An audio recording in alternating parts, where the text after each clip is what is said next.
Everybody. Welcome everyone to Fix the Feedback Loop. This is a Cloverleaf playbook for every role. So no matter what role you have, whether you're a talent leader, whether you're a leader of leaders, whether you're a leader of individual contributors, or whether you are an individual contributor yourself, maybe you're a coach or consultant, this is really going to serve everyone here. And so Julie has prepared something that really can serve you no matter what role you're in. So we are excited for that. So we're gonna do some polls here, of course, just to get to know a little bit about what role you do have. I'm gonna share just some quick data with you about the role of feedback. We'll just get some data from our friends at Gallup and also our friends at HBR, just to tell a little bit of a story about the role of feedback and what it plays in the employee experience and the employee relationship to the employee manager relationship and the employee experience. And then Julie is going to take you through looking at the product and some scenarios of different ways that feedback plays a role, for example, in onboarding and role clarity. We also did take a look at, some of you shared some optional answers to an optional question when you registered. We'll also take a look at the role of feedback in collaboration and conflict, and again, how you can incorporate and utilize Cloverleaf in that scenario. How about performance and growth? Some of you may be coming up, depending on your organization and how you do the performance process, maybe you're coming up upon a mid-year check-in. Some of you may be on a 6-month performance cycle. Maybe you're getting ready for some of those conversations or check-ins. And so we'll focus on some self-reflection and also ownership, whether you are the manager or whether you're the individual contributor. Maybe you're the talent leader. Maybe you're the coach or the consultant that's supporting that process. And then we'll talk about manager to individual contributor coaching. Again, how you can utilize Cloverleaf in that feedback process, no matter what role you play in that process. Okay, so we're going to launch a quick poll. We just would like you to tell us a little bit about you. So let us know, are you a senior or C-suite talent leader? Are you a director or manager level talent learning leader? Are you a manager of a team? Are you an individual contributor? Or are you a coach or consultant? So just take a moment and tell us a little bit about what best describes you. So we have a good number of people here. We want to try to get as many of you to answer that quick question for us.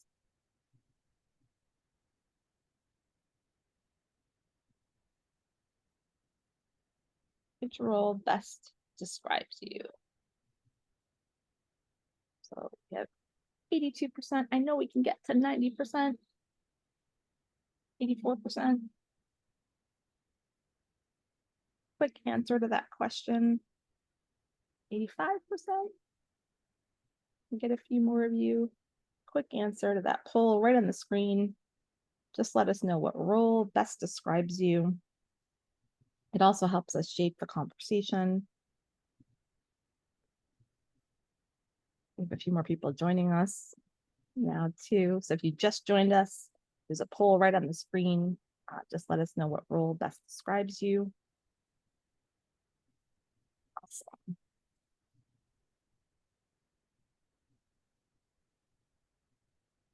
Okay, if you just joined us, the poll is on the screen, so don't let us know on the chat. The poll is on the screen. Awesome. All right. So we can end that poll now. So it looks like our biggest group is individual contributor, with our next up manager of a team, and then our director level talent learning leader right behind. Okay, awesome. You can share the results if you want to share that. Excellent. All right, great. Well, thanks for letting us know that. We appreciate it. Okay, so let's just look at some data that tells the story of the role of feedback. So these are just a few data points. We know that there's a lot of data that comes out about feedback and meaningful interactions all the time. We know our friends at Gallup do a good sort of look at this every year in their, they do a big state of the American workplace, state of the global workplace study that they put out every year. And they do also some other individual smaller studies as well. They also do some joint research with some other organizations as well. So a couple of pieces of, I think, some interesting tidbits.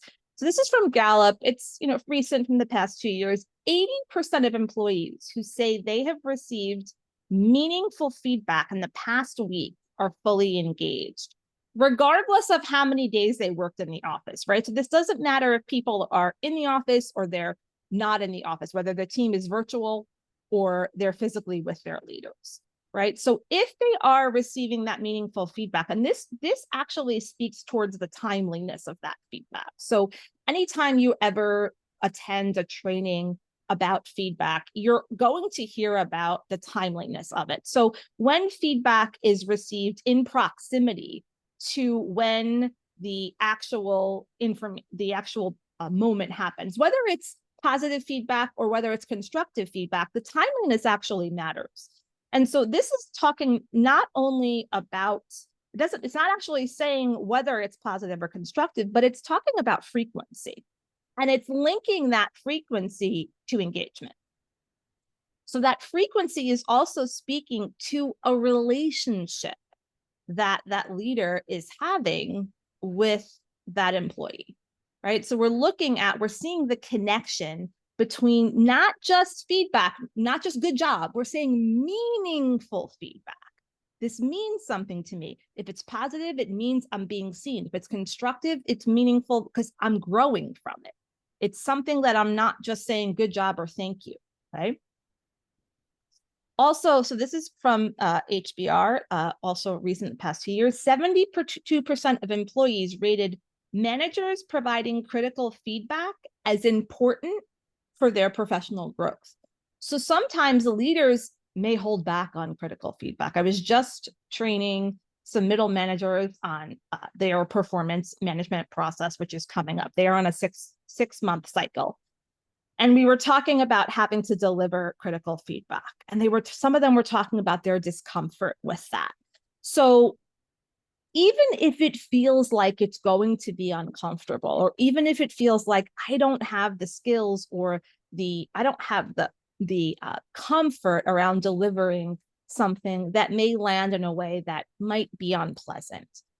If your intention is to help that person grow, this is a big number, right? We're getting to the 3/4, right, of people who are answering this survey are saying this critical feedback is important to my professional growth. I would rather know if there's something that I need to be able to grow than not know it at all. Okay. So Gallup and WorkHuman, as I mentioned, sometimes Gallup joins forces with other organizations. Gallup and WorkHuman last year teamed up to talk about the role of feedback and recognition together, right? And so, yes, recognition is a form of feedback. So among employees who reported receiving feedback and recognition together, again, from their manager at least once a week, 61% are engaged, right? Because the recognition is now added in. So we don't often remember that recognition is also a form of feedback. And again, recognition is not just thank you, not just great job. It's thank you so much for putting that extra effort in with that report to the client. It really made a big impact. And we got some great feedback from them. And it really just made a huge difference in our ongoing relationship with them. That's recognition, right? So we really need, that's meaningful recognition. It's not to say that thank yous don't matter. It's just to say when we want that recognition to be meaningful, we've got to talk about the impact that it had, the result that it caused, right? So this is just some of the data that tells the story of the connection between impact and professional growth and engagement, and that recognition really does make a difference. So if you just joined us, I'm excited to let you know that I'm about to hand off the rest of this webinar to Julie Peterson. She is our staff product manager and designer. She is one of those wonderful people that's behind the scenes in the product, helping to innovate it, to make it better, to make it serve you better, to understand how it can serve you better. And so she is going to take us on a journey and help us, help you learn how to leverage Cloverleaf even more in the feedback process in different scenarios. Okay, so Julie, take it away. I'm going to stop sharing and Julie's going to share. Hi. Everything Stephanie said is my hope for what happens today. And coming back around to feedback, for those of you that have joined these types of webinars before, we always have a survey at the end where we gather feedback. And so, in the spirit of this presentation, and also because we believe in these things, we try and, walk the walk and talk the talk. This is something I'm working on, presenting to a group of people. And it's not something I'm like terribly good at, in my opinion.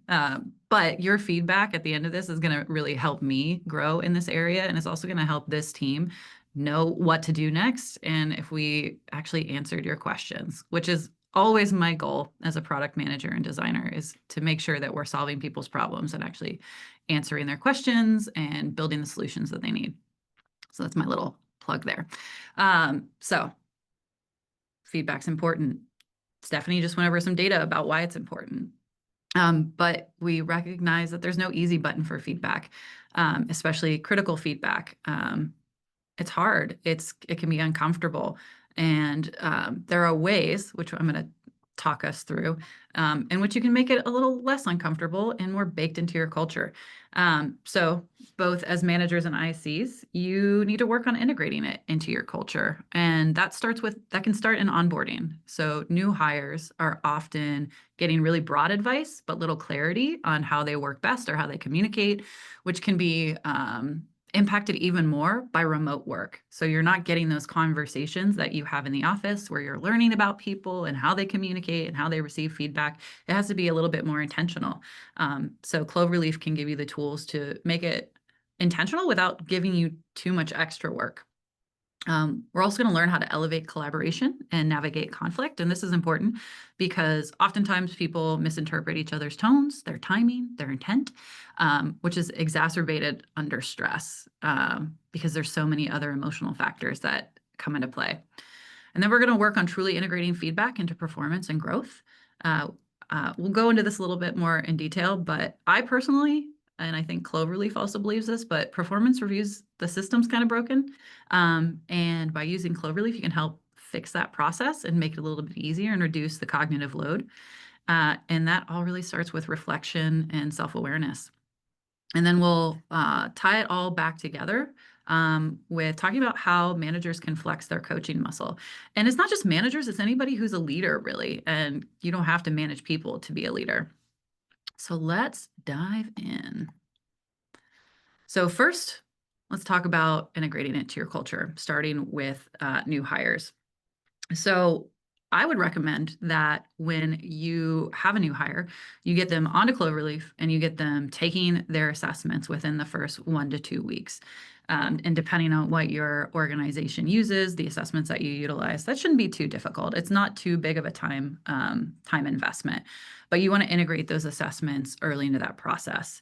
And then you'll want to meet with your new hire and do a discovery session, which is not like just a debrief. It's you and your new hire going through the profile, having conversations, and then learning about how they fit into your team. So we're going to pop into Cloverleaf and we're going to use our little Clovey tech, which these are all made up people. So for today, I am Avery Evans and I just hired Jordan to my team. So within that discovery session, you'll want to jump to Jordan's profile and walk through Jordan's results here. Have conversations about what sticks out, what does Jordan think is true, what does Jordan not think is true, because people are complex and results can contradict each other sometimes because we are complex. So something you see in DISC might look a little different than what you see in Enneagram. So you'll want to pop open some of these things, have conversations, think about the dynamics of your team and what really makes people succeed, and talk through any opportunity areas or red flags. So a great example here, maybe Avery's team is really creative and collaborative, and Jordan's joining, and Jordan's 100% introvert.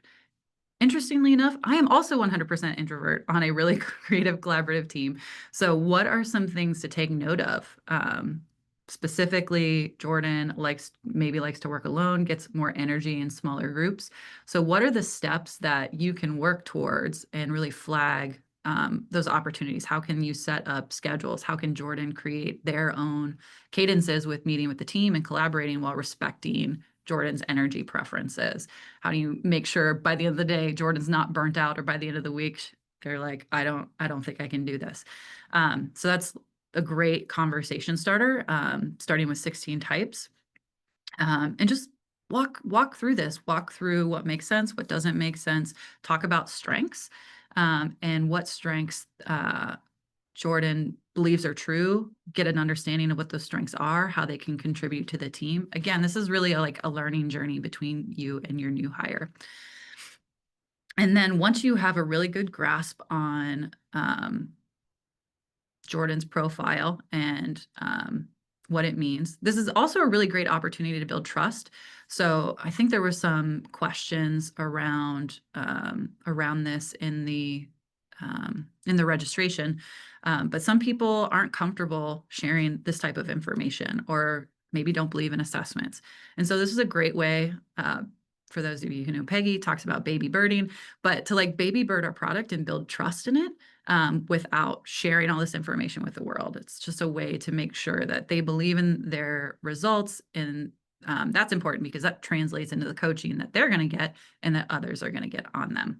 And of course, if anything seems off, there's a majority of assessments in here that you can retake. And so maybe they need to retake them because they were in a bad mindset or a different mindset when they were taking the assessments. So this is your moment to really set a really strong foundation inside of Cloverleaf for your new hires.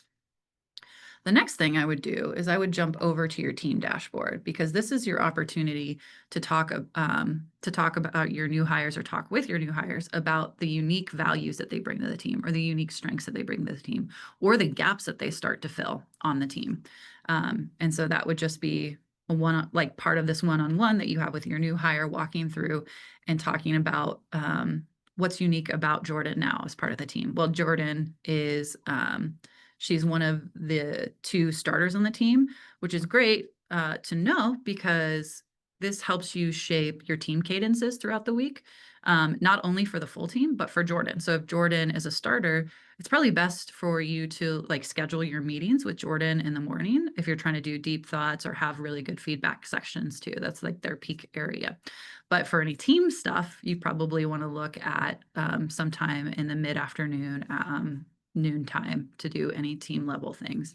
And for those not super familiar with energy rhythm, you can actually use this best time of day selector to figure out what activities to do and what's the best time of day to do them with your team as well.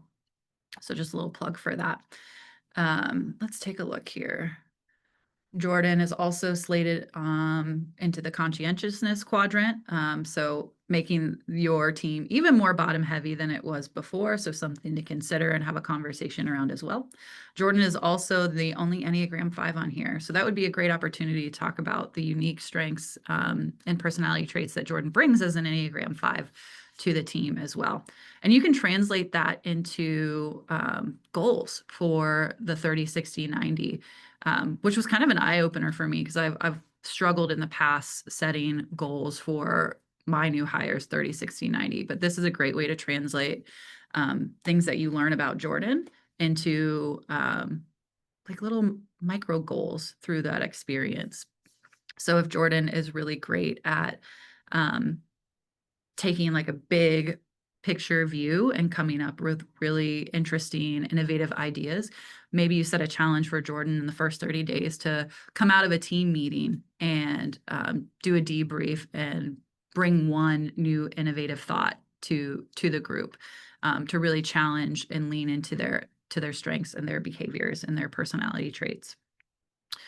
On the flip side, so that's a lot of what you can do as a manager to guide this. But as the new hire, I would suggest really getting into the habit of reading your daily coaching, whether you're getting it through email, whether you're coming into our application and reading daily coaching here.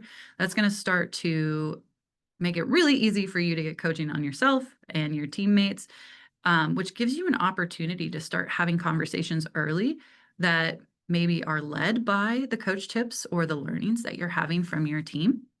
Um, and getting to know them, like, it's almost like a hack of getting up to speed on knowing your team and how to communicate with them.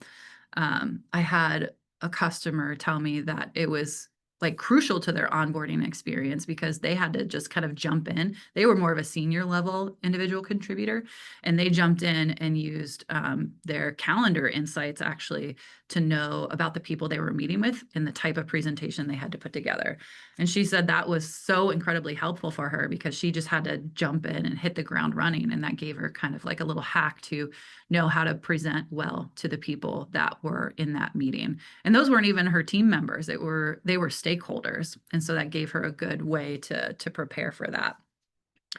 And back to those goals on the 30, 60, 90, this can also start to really build trust in your new hires, that there is meaning to their uh, strengths and to their opportunity areas. And you can tie those really closely to their roles and responsibilities. So find opportunities between what they are like kind of set out to do and what they own, and how their strengths can lean into those things as well. All right, let me pop back over to my presentation. So next, we're going to talk about how we can elevate collaboration and navigate conflict. And really, that's going to start with self-awareness and not self-defense. And that's going to be all about learning about yourself and how to tell your team about yourself and your styles, and how you take feedback, all the way to reflecting after a tough conversation and asking, why did things go that way? How can it be different next time? Let's jump back over. And like I said, it all starts with self-awareness. So we want to start to look for and learn what it's like to work with us as a person and as a teammate and as an employee. There's a couple places you can do that. So I'm going to start on the team dashboard, and I'm going to go down to Enneagram. And because I'm Avery in this scenario today, I am in the gut. I'm a Enneagram 9, and I'm in the gut triad, which is great because I'm actually an Enneagram 8 myself, so I can relate to this material that's in here. But a great place to start is under this "if not" tab under your triad. And really what this is telling you is, as someone who is not in this triad, how best to work with you, right? So this one says, if you're not an 8, 9, or a 1, make sure to express your opinions to these teammates by making space for discussion. Instead of demanding change, start with a conversation about opportunities. If you're in the heart triad, so it gives you specifics of if you're in the heart or if you're in the head triad, gives you specifics on how to work with them. So if you're in the heart triad, don't take the potential directness of a gut triad personally. So that'd be great. So if I'm talking to, let's see, if I'm talking to Reese, I probably want to let her know that don't take my directness personally. It's just how I am. It's just how I'm wired.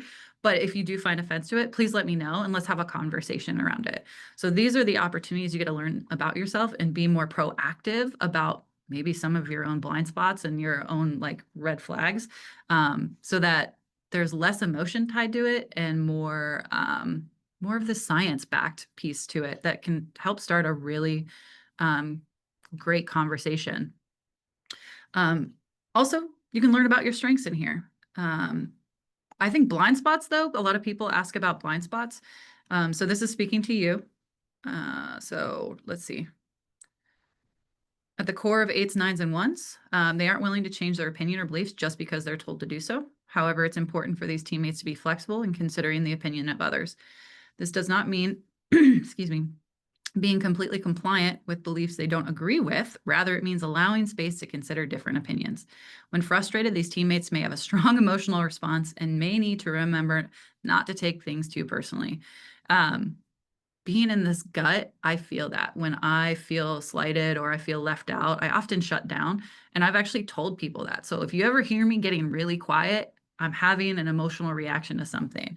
And that's actually helped my boss and others know that like something's not quite right, or I'm not like being able to contribute at the level I want to contribute. So again, it's that self-awareness, not self-defense, where you can start to to lay the foundation of who you are as a person and as a teammate. Another one to look, a great one to look at would be DISC as well, which it's a little less content to digest, which I know there's a lot on this dashboard, and we're always striving to make things easier to digest. So again, I am Avery in this situation. I am high in influence. So I would suggest look at these do's and don'ts. These are really quick little snippets of how to work together. So for someone high in influence, do create a friendly, relaxed environment, share ideas and listen, ask questions to drill down to details, and create a follow-up plan. So those are things that I can put in my back pocket to remember as I'm working with others. Under don't, it says assign work without chance for collaboration and give assignments that are repetitive and lack variety. So also something to consider as I'm thinking, Avery's a manager. How do I split up? How do I split up tasks? How do I make sure they're not repetitive for my team? How do I add variety to that? So again, just things to consider as me as a teammate, me as a manager, and how I can inform others how best to work with me. If you're like some people and are just totally overwhelmed by this dashboard, you can also always just go to Insight Search and ask questions. So let me do, how can I, what did I write down? Be better at receiving critical feedback. So this is just a way for the system to take a look at all of your results, give you coach tips on the questions that you have, and give you really succinct answers. So you can do one of two things. You can navigate through all these tips and read one and find one that really resonates with you. Or you can read our new AI summaries, which actually takes a look at all of the tips that we were going to give you to answer this question and summarizes them, which is awesome because you don't have to read so much because we don't have time for that. No one has time for that. So to answer this question as Avery, you can be better at receiving critical feedback by focusing on the truth in the message rather than the delivery, avoiding taking it personally and viewing feedback as a chance to grow and improve. So reflect on what you've learned from the past and what you can do differently. Consider training or practice to build your comfort and skill in receiving feedback. And after evaluating feedback, trust your intuition and decide the best way forward. So if you ever have any questions, go here, ask them, and share your learnings with your team as well, or share a tip with them. For those of you who don't know, we have a fun little share button here where you can click on that, get a link to the tip, copy that, send it to wherever you want. If you're sharing in Slack or in MS Teams, it actually shows the tip in there. So they don't even have to go out to Cloverleaf to see it, but they can. And if they want to save it for later too, because they also found it impactful, they can also reflect on it. So trying to build a lot of flexibility into what's even possible. Jumping back over the team dashboard, another little hack would be to use some of our team challenges to understand how you work and to understand yourself better. So right now we have 3 team challenges up here. One on how to motivate my team, which is great for managers or even for individual contributors who are trying to lead a project. I want to be effective when sharing my ideas. So this is great for improving your collaboration or even navigating conflict if there's conflict around idea generation and brainstorming. And then how to prepare for my next team project, which takes you through our team roles grid and essentially translate what this means into how you can use it for your next team project. So I'll pop this open really quick just to give you a little taste of what this looks like. And so for sharing ideas and persuasion, we're focusing on 16 types. And it just guides you through this experience and gives you a little bit of information on what these cognitive functions are.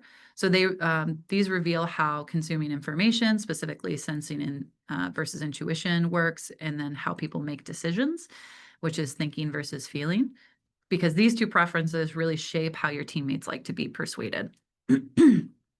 So this is where we take all of this information and kind of boil it down into 2 bullet points here for you. So for our ST types, you're going to want to use data, timelines, tried and true methods, and avoid vague vision or feel-good storytelling because they trust what's tested, efficient, and clearly explained.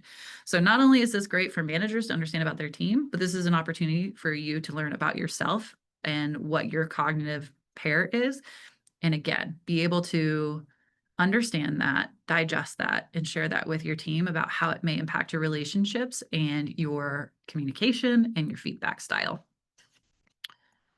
Okay. let me get out of there. All right, and I know I'm going fast through all of this. That resource that Jason shared has all of this and even more detail in there. There's a lot of content. There's always more, but we're going to try and get through as much as we can. So let's talk about performance reviews. Like I said before, I think they're broken. They're rarely tied to feedback and to future growth or development. Bias and subjectivity can creep in, especially recency bias, like what just happened last week. It's really hard. I don't know about you guys, but sometimes it's hard to even remember what I did last week, let alone 6 months ago, especially when it comes to my own growth and the things that I've done to grow and the outcomes that I've had. It can also emphasize judgment over development, especially if it's tied to monetary raises. And it often lacks clear and aligned expectations, and it's too infrequent, especially if it's happening once a year or even twice a year. And so Cloverleaf hopes to offer a fundamentally different model than this traditional approach, which is exactly what makes our tool so powerful. So rather than once a year and having like this one backwards looking event, we can create living and always on feedback ecosystems that address the root cause of what's broken in today's performance system. So let's talk about that really quick. I say quick. I'm trying to be quick. Okay, so it starts with tracking and reflecting, and that's going to help us break through that giant cognitive load that happens every 6 months, every 12 months, where it's like, all right, how was my performance over the last X number of months? Start now if you have a performance review coming up. Hopefully yours isn't tomorrow or Friday. I'll give you some tips on what to do in that experience, but if you've got some time, start now. And I challenge you to put something on your calendar right now that is a weekly reoccurring, daily reoccurring, bi-weekly, whatever the cadence is that you need, that you know you can commit to. Mine is every Monday from 8:30 to 9:30. I have this like plan my week reminder on my calendar where I spend time not only like planning the tasks that I'm going to do, but also focusing on what strengths can I dive into this week, or what didn't go well last week for me that maybe I want to work on better this week, or where do I need clarity and who can I reach out to for that? I find it really helpful. Others, I think, might find it helpful as well. So in that time, what you can do is use that information of planning and reflecting to do some hunting, or you can always just lean on your daily coaching as well if you're reading that.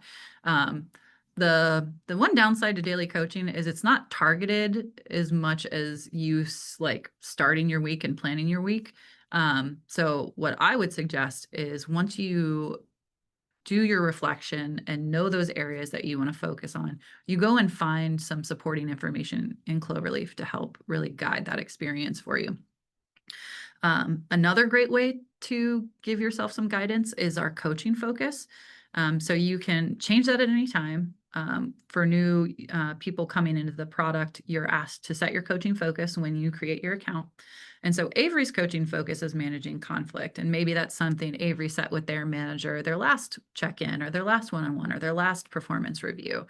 And so what do you do with that? Well, our system actually sends you a tip I think it's like every 3 days, you're going to get a coaching focus tip. So one that actually has to do with managing conflict, but you don't have to wait. You can go in here and ask Cloverleaf how to do that better. So how can I navigate conflict with my direct reports?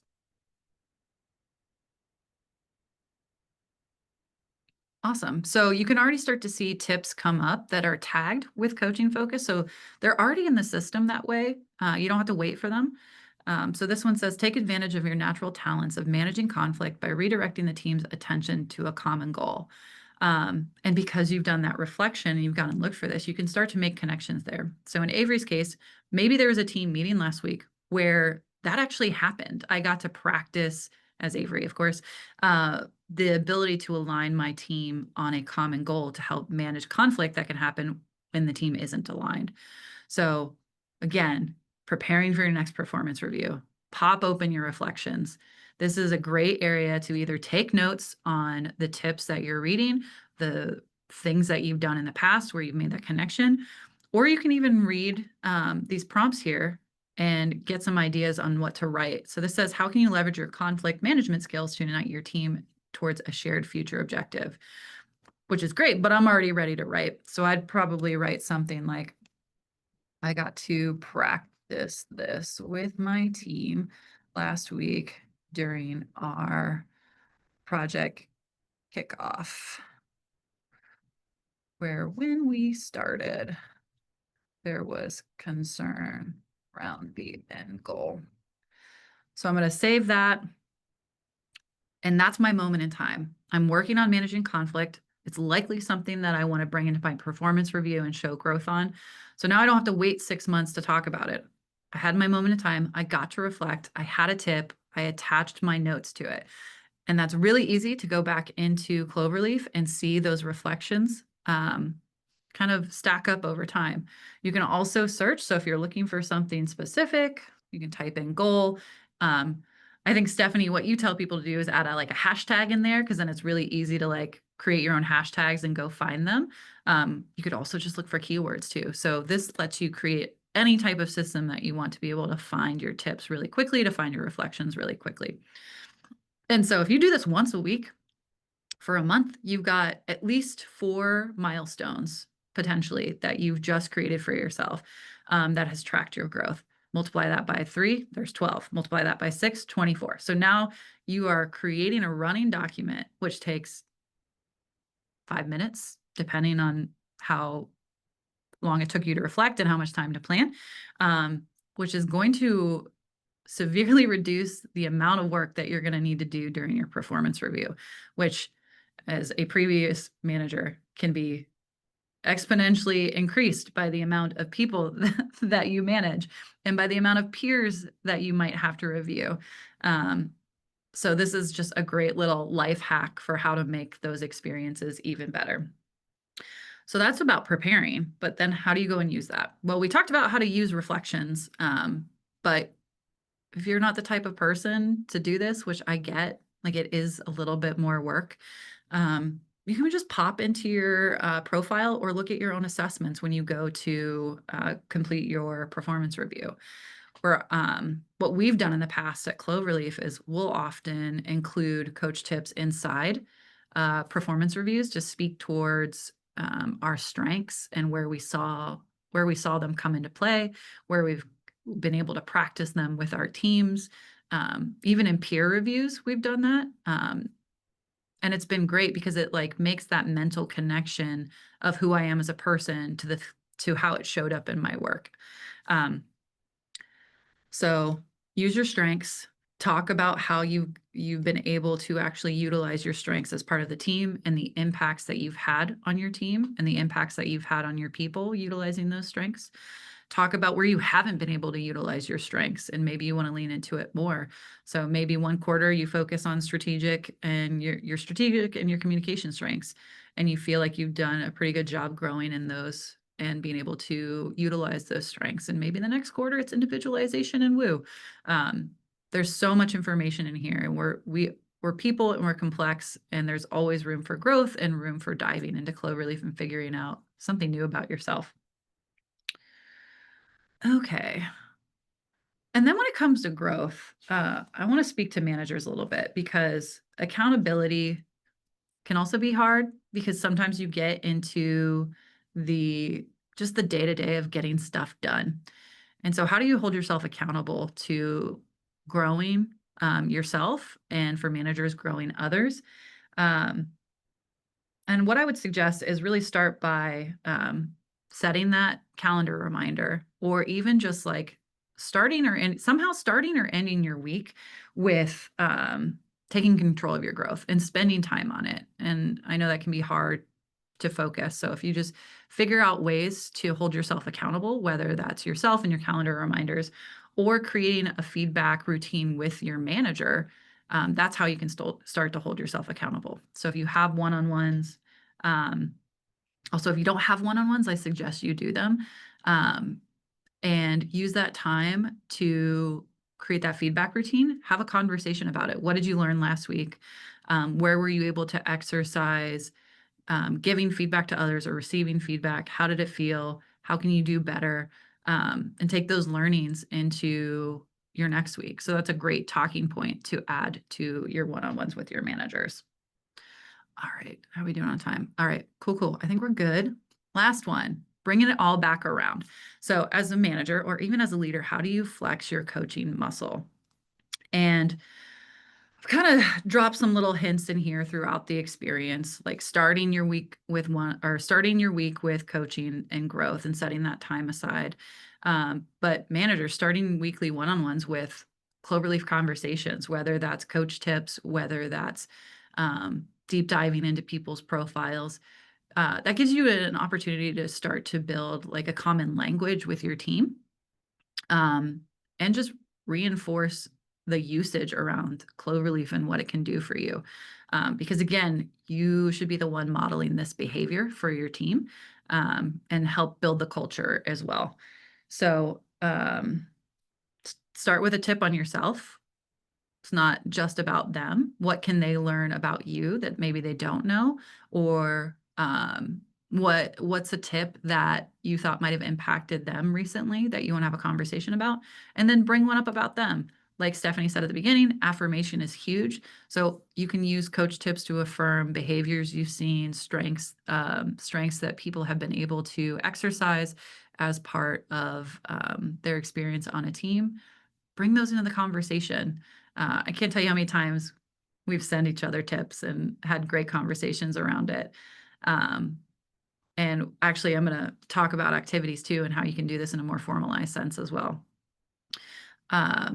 Also, start to build goals with your team around these things. It doesn't have to just be your new hires that you start to build those goals with, but utilize Cloverleaf to help you define goals, what makes sense, where are areas where the team has gaps that others can lean into.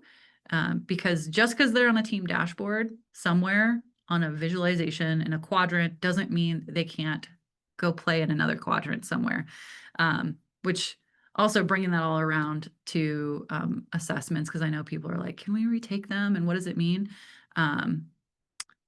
You can retake them. It's okay, especially if there's big change in your life. Did you get a promotion? Did you move to a new team?